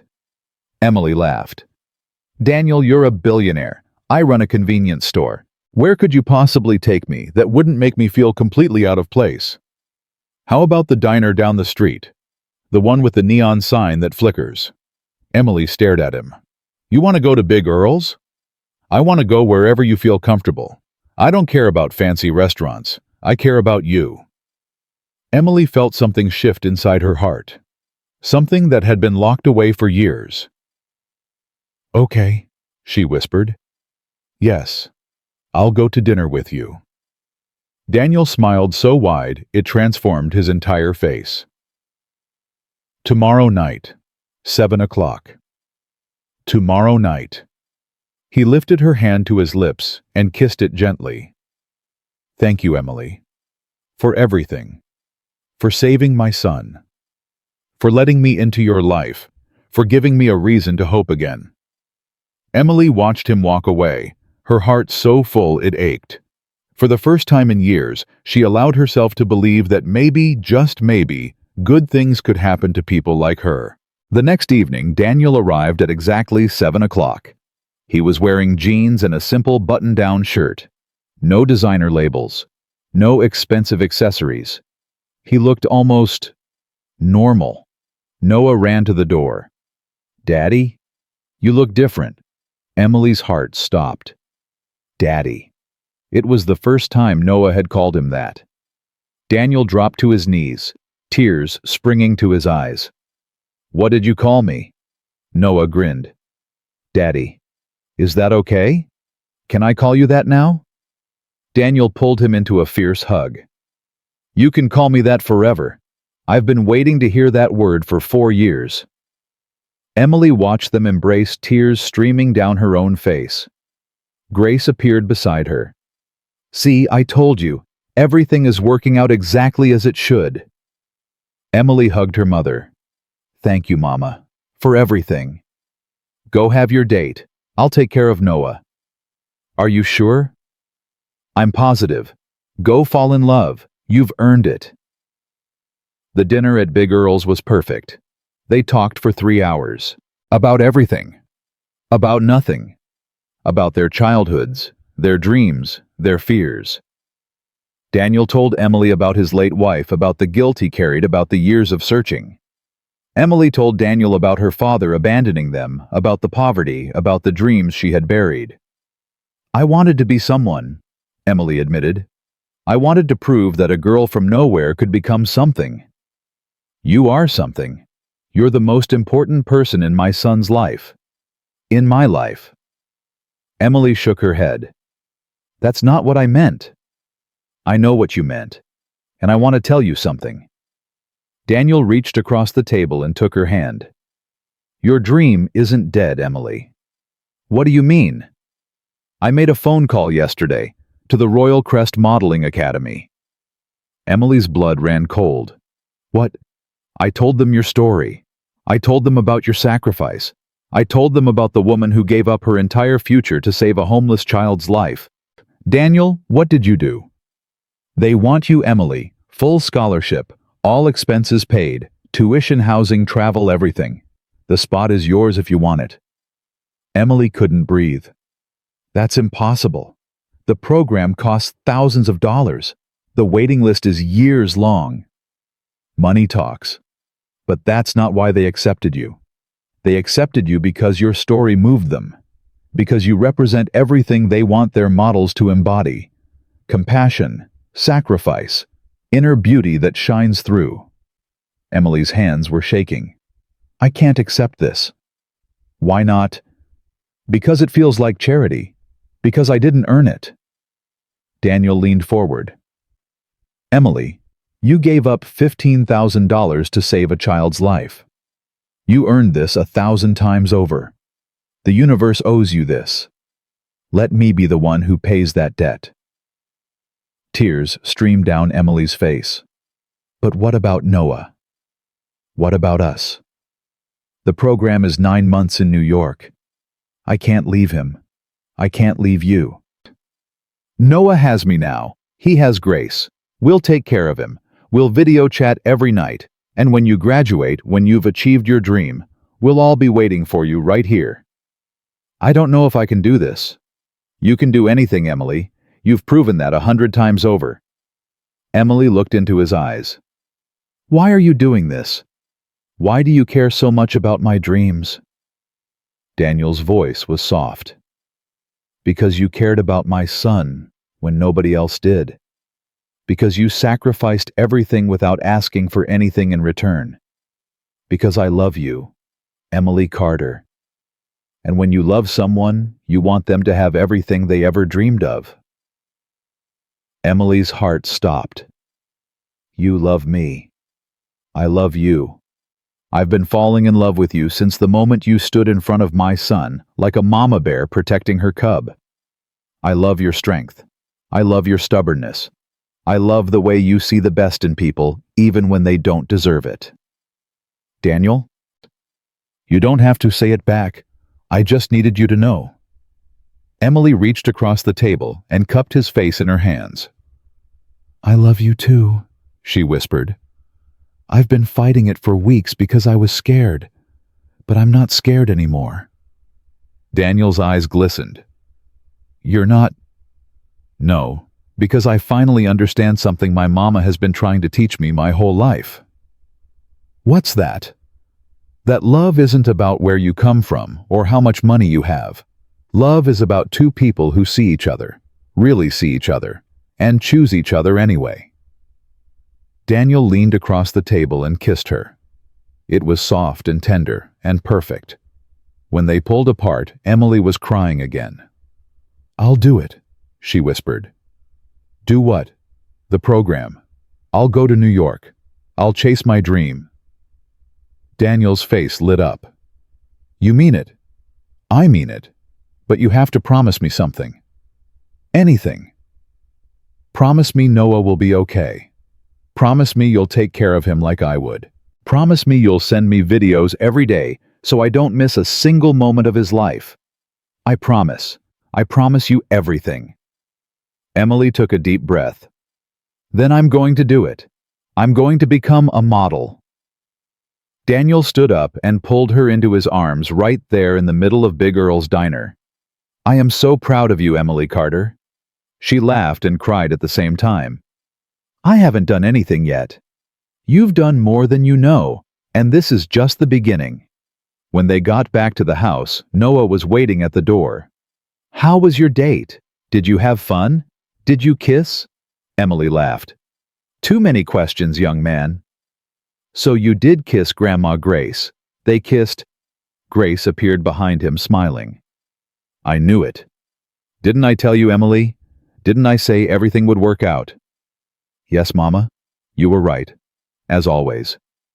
Daniel crouched down to Noah's level. Hey, buddy. Can we talk about something important? Noah's face grew serious. What is it, Daddy? Auntie Emily has a very special opportunity, a chance to follow her dream, but it means she has to go away for a while. Noah's eyes widened with fear. Go away. No, she can't leave. She promised she wouldn't leave. Emily knelt beside him. Sweetheart, I'm not leaving forever. I'm going to a special school in New York for 9 months. It's something I've dreamed about my whole life. And your daddy made it possible for me to go. But what about me? You'll stay here with Daddy and Grandma Grace, and I'll call you every single day. We'll video chat every night before bed. You won't miss me at all because I'll be right there on the screen. Noah's lip trembled. It's not the same. I know, baby, but here's the thing. Emily took his hands. You taught me something important. You taught me that sometimes you have to be brave even when you're scared. You survived alone on the streets for 4 years because you were brave. Now it's my turn to be brave. Can you understand that? Noah was quiet for a long moment. Then he nodded slowly. Okay, but you have to promise to come back. I promise. I will always come back to you." He threw his arms around her neck. "I love you, Auntie Emily." "I love you too, sweetheart. More than all the stars in the sky." Later that night, after Noah was asleep, Daniel and Emily sat on the front porch together. "Are you sure about this?" Daniel asked. "I don't want to pressure you into anything." "You're not pressuring me. You're setting me free." Emily leaned her head on his shoulder. "For years I thought I had to choose between my dreams and taking care of the people I love. You showed me I don't have to choose. I can have both. You deserve both. So do you." She looked up at him. "You spent 4 years searching for your son. You never gave up.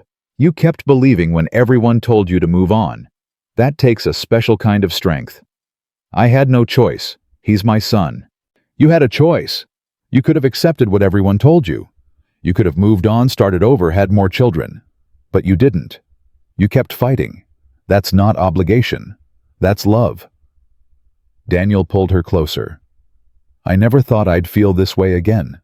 After Sarah died, I thought that part of my life was over. I thought I'd spend the rest of my years alone. And now I have Noah. I have you. I have Grace, who keeps insisting I call her Mama." Emily laughed. "She does that. Once she adopts you, you're stuck." "I don't mind being stuck, not with this family." They sat in comfortable silence, watching the stars. "Emily." "Yes. When you come back from New York, I want to do this right." "Do what right?" "Us. I want to date you properly, take you places, buy you flowers, meet your friends, all the normal things couples do." Emily smiled. "I'd like that. And after that, when the time is right, I want to ask you something important." Her heart skipped. "Important? How?" Daniel kissed her forehead. "You'll find out when you come back." Emily didn't push for more. She didn't need to. She already knew what he meant. And for the first time in her life, she wasn't afraid of the future. She was running toward it. The morning Emily left for New York was the hardest day of her life. Noah clung to her at the airport, his small arms wrapped so tightly around her neck that Grace had to gently pry him away. "Don't go," he sobbed. "Please don't go." Emily knelt down and cupped his face in her hands. "Listen to me, sweetheart. I am not abandoning you. I am not leaving forever. I am going to chase a dream, and when I come back, I will be the woman you always believed I could be." "But what if you forget about me? Forget about you?" Emily laughed through her tears. "Noah Harrison, you are the reason I'm alive today. You saved me just as much as I saved you. How could I ever forget the person who changed my entire life?" Daniel placed his hand on Noah's shoulder. "Son, remember what we talked about being brave?" Noah nodded reluctantly. "This is Auntie Emily's turn to be brave, and we're going to support her, right?" Noah wiped his eyes and took a deep breath. "Right." He looked at Emily one more time. "I love you, Auntie Emily, more than all the stars." "I love you too, baby, more than all the galaxies." She kissed his forehead, then turned to Grace. "Take care of my boys, Mama." Grace smiled through her own tears. "I've been taking care of you for 28 years. I think I can handle 2 more." They embraced tightly. "I'm proud of you," Grace whispered. "Your daddy would be proud too, wherever he is." Emily pulled back, surprised. "You've never mentioned Daddy before." "Because he doesn't deserve to be mentioned. But I want you to know something. He left because he was weak. You're leaving because you're strong. There's a difference. Don't ever forget that." Emily nodded, unable to speak. Finally, she turned to Daniel. He didn't say anything. He just pulled her into his arms and held her like she was the most precious thing in the world. 9 months. He whispered into her hair. 9 months. I'll be counting every day. Me too. He pulled back and looked into her eyes. Go become the woman you were always meant to be. And when you come back, I'll be waiting. We'll all be waiting. Emily kissed him one last time, then walked through the security gate. She didn't look back. If she looked back, she wouldn't be able to leave. The first month in New York was brutal. 12-hour days. Ruthless instructors. Competition from girls who had been training since childhood. Emily was older than most of the students, less experienced, and completely out of her element. But she refused to give up. Every night she video called Noah. "How was your day, Auntie Emily?" "Hard, but good. I'm learning so much." "Did you walk on the runway today?" "I did, and I only tripped once." "That's better than yesterday. You tripped 3 times yesterday." Emily laughed. "Thanks for keeping count." "Daddy says practice makes perfect." "Daddy's right. How is he?" "He's good. He took me fishing yesterday. I caught a fish this big." Noah spread his arms wide. "That's a huge fish." "Grandma Grace cooked it for dinner. She said I'm a natural fisherman." "I'm so proud of you, sweetheart." "I'm proud of you too, Auntie Emily." Those calls kept her going. Every discouraging comment from an instructor, every failed runway walk, every moment of doubt was erased the moment she heard Noah's voice. She wasn't just doing this for herself anymore. She was doing it for him, for Daniel, for Grace, for everyone who had ever believed in her. By the 3rd month, something shifted. Emily started excelling. The instructors noticed her dedication, her work ethic, her natural grace. She wasn't the youngest or the most experienced, but she had something the other students lacked. Depth, character, a story that showed in her eyes. "You have something special," her main instructor told her one day. "Most models are blank canvases. You're a painting. Every time you walk, people see your journey. They see your pain. They see your triumph. That's rare. Don't lose it." Emily called Daniel that night crying. "What's wrong? What happened?" "Nothing's wrong. Everything's right. For the first time, I actually believe I can do this." Daniel's voice softened. "I always believed you could do it. Now you finally believe it too. I wish you were here. I wish I was there too. But you needed to do this on your own. You needed to prove to yourself that you're capable of greatness without anyone holding your hand. I miss you. I miss you too. Every single day." "How's Noah?" "He's amazing. He started school last week. Made 3 friends on the first day." Emily's heart swelled. "Really? That's incredible." "He's a different kid, Emily. Confident, happy. He talks about you constantly. Tells everyone his mom is going to be a famous model." Emily froze. "He called me his mom? He calls you that all the time now. Didn't you know?" Emily started crying again. "No, he never said it to me." "He's probably saving it for when you come home. You know how he is. Everything has to be perfect." Emily wiped her eyes. "Tell him I love him." "I will. And Emily, yes, I love you too. I love you, Daniel. So much." 6 months in, Emily got her first professional booking. A catalog shoot for a mid-range clothing brand. It wasn't high fashion. It wasn't a magazine cover. But it was real. It was paid. It was proof that she belonged in this world. She called home immediately. "I got a job. A real modeling job." Noah screamed so loud she had to hold the phone away from her ear. "Daddy, Daddy, Auntie Emily got a job." Daniel grabbed the phone. "Congratulations. I knew it was only a matter of time." "It's just a catalog shoot. Nothing fancy." Today, it's a catalog. Tomorrow, it's Vogue. This is just the beginning. Grace's voice came through in the background. "Tell my baby I'm proud of her." "Grandma Grace says she's proud of you." Emily laughed through her tears. "Tell her I'm proud of me too." The shoot went perfectly. And 2 weeks later, she got another booking. Then another. Then another. By month 8, Emily had a portfolio that rivaled students who had been training for years. Her instructors spoke about her as a success story, an example of what dedication and perseverance could achieve. But the moment she was most proud of came on a random Tuesday afternoon. She was walking down Fifth Avenue grabbing coffee between shoots when a teenager stopped her on the street. "Excuse me, are you Emily Carter?" Emily blinked. "Yes. Do I know you?"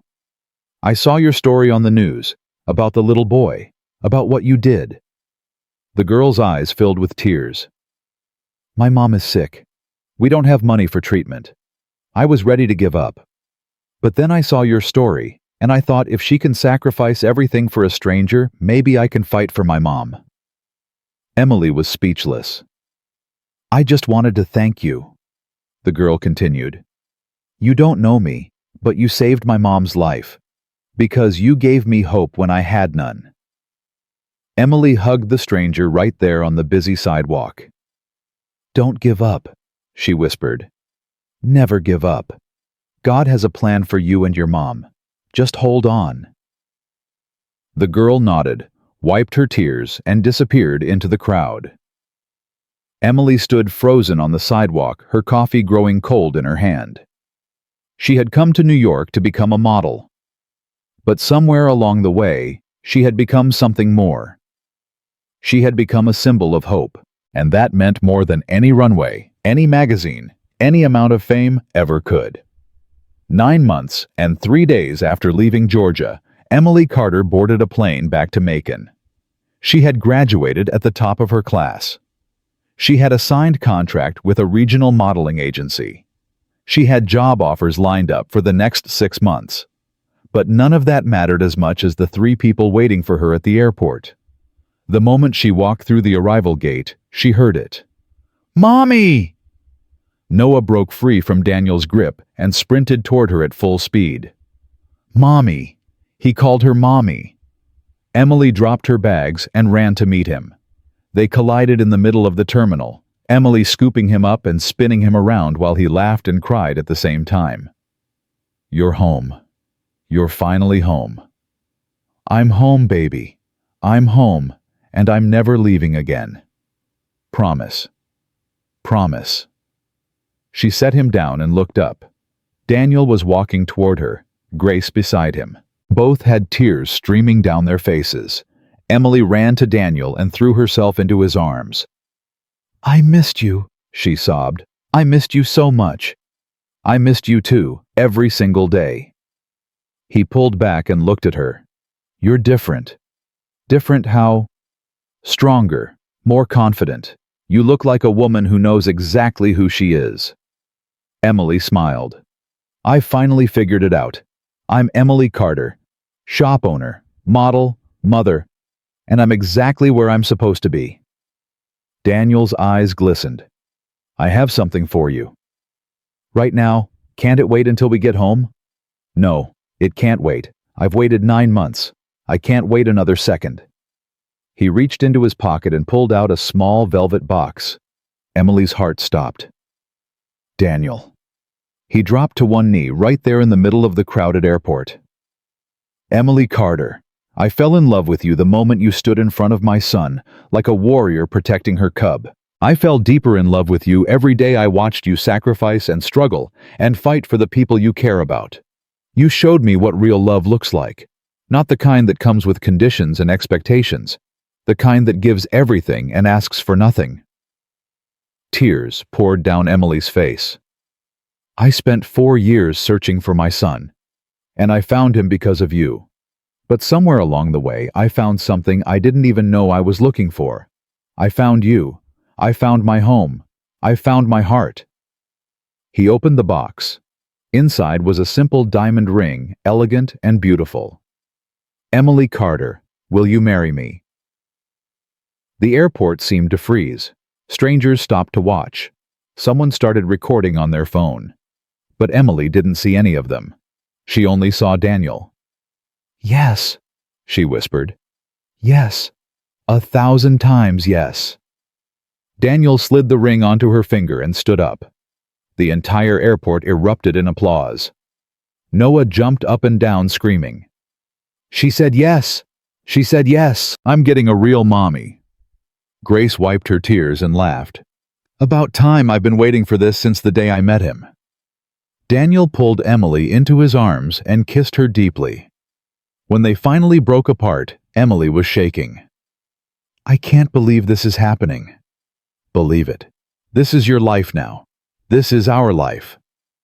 Noah tugged on her sleeve. "Mommy." That word again. Mommy. Emily knelt down. "Yes, sweetheart. Does this mean we're a real family now?" Emily cupped his face in her hands. "We were always a real family. From the moment you walked into my shop and I gave you my lunch. From the moment I promised to take care of you. From the moment I chose you over my dreams. We became family that day. The rest is just paperwork." Noah grinned. "I like paperwork." Emily laughed and hugged him. "I like it too, baby. I like it too." The wedding took place 3 months later. It was small and intimate. Just family and close friends gathered in the backyard of Daniel's Atlanta estate. Emily wore a simple white dress. No designer labels, no expensive accessories, just elegant simplicity. Noah served as the ring bearer, practically bursting with pride as he walked down the aisle. Grace sat in the front row, crying before the ceremony even started. When Emily reached the altar, Daniel took her hands. "You are the most beautiful bride I have ever seen." "You're biased." "Completely. And I don't care." The minister began the ceremony, but Emily barely heard the words. She was too focused on the man in front of her, the man who had searched for his son for 4 years, the man who had found his family in the most unexpected place, the man who had given her everything she never knew she needed. "Do you, Daniel Harrison, take Emily Carter to be your lawfully wedded wife?" "I do, with every fiber of my being." "And do you, Emily Carter, take Daniel Harrison to be your lawfully wedded husband?" Emily looked at Daniel, at Noah standing beside him, at Grace crying in the front row.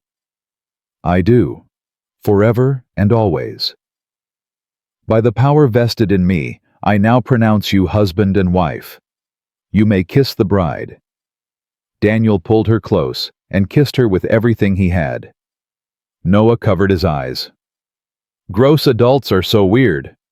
Everyone laughed. Emily pulled back and looked at her new husband. "Mrs. Harrison, that's going to take some getting used to. You've got the rest of your life to practice." "The rest of my life. I like the sound of that." 2 years later, Emily stood on a stage in New York City.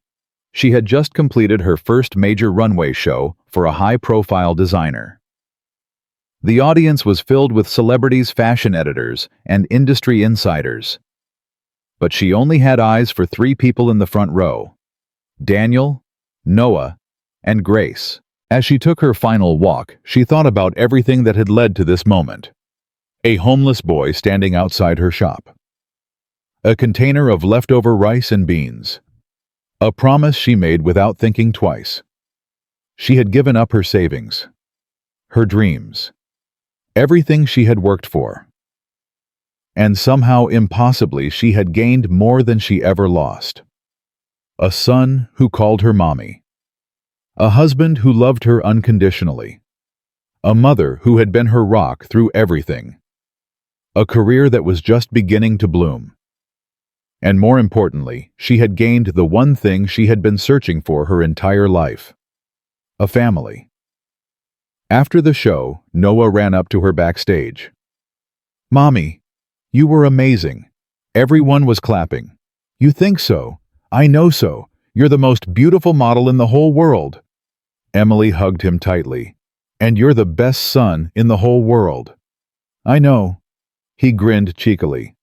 "Daddy tells me every day."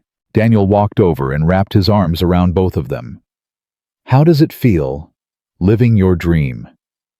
Emily leaned into his embrace. "It feels exactly the way I imagined, except better, because I'm not doing it alone." Grace appeared with tears in her eyes. "I told you, baby. I told you everything would work out." "You were right, Mama, as always. Remember that next time you argue with me." They all laughed. Later that night, as they flew back to Georgia on Daniel's private jet, Emily sat by the window watching the lights of New York City fade into darkness. Noah was asleep with his head on her lap. Daniel was reading beside her. Grace was snoring softly in the seat across from them. Emily felt a profound sense of peace wash over her. This was her life. Not the life she had planned, not the life she had imagined, but the life she was meant to have. She thought about that hot summer day in Macon. The hungry little boy with the desperate eyes, the split-second decision to give him her lunch. That one act of kindness had changed everything. It had led her to love, to purpose, to a family she never knew she needed. And it had taught her the most important lesson of her life. When you give without expecting anything in return, God gives back more than you can imagine. Emily looked down at Noah sleeping peacefully in her lap. She ran her fingers through his hair. "Thank you," she whispered silently. "Thank you for walking into my shop that day. Thank you for trusting me. Thank you for teaching me what love really means." Daniel looked up from his book. "You okay?" "Better than okay. I'm perfect." He reached over and took her hand. "I love you, Emily Harrison." "I love you too, Daniel Harrison." She leaned over and kissed him softly. Then she closed her eyes and rested her head on his shoulder. Outside the window, the stars stretched endlessly across the sky. The same stars she had wished upon as a little girl. The same stars she had promised Noah she loved him more than. Those wishes had finally come true. Not because she got lucky. Not because someone handed her success on a silver platter. But because she had chosen love when it was easier to choose herself. Because she had sacrificed when it was easier to walk away. Because she had believed in a broken little boy when everyone else had given up. And in return, life had given her everything. Emily Carter had started with nothing. She had given away everything she had. And in the end, she had gained the whole world. Because that's what happens when you love without limits. That's what happens when you choose kindness over comfort. That's what happens when you trust that every sacrifice plants a seed for something greater. My name is Emily Carter Harrison. And this is my testimony. I gave up my dream to save a homeless boy's life. And God gave me back more than I ever dared to imagine. A son, a husband, a mother who never stopped believing, a career beyond my wildest dreams, and a love so deep it fills every corner of my heart. If you're watching this and you're struggling, if you're sacrificing and it feels like no one notices, if you're wondering whether kindness is worth it, please hear me. It is worth it. Every tear, every sacrifice, every moment of doubt. It is all worth it. Because God sees everything. And He never lets love go unrewarded. Trust Him. Trust His timing. Trust His plan. And never ever stop being kind. Because you never know when a hungry little boy will walk into your life and change everything forever.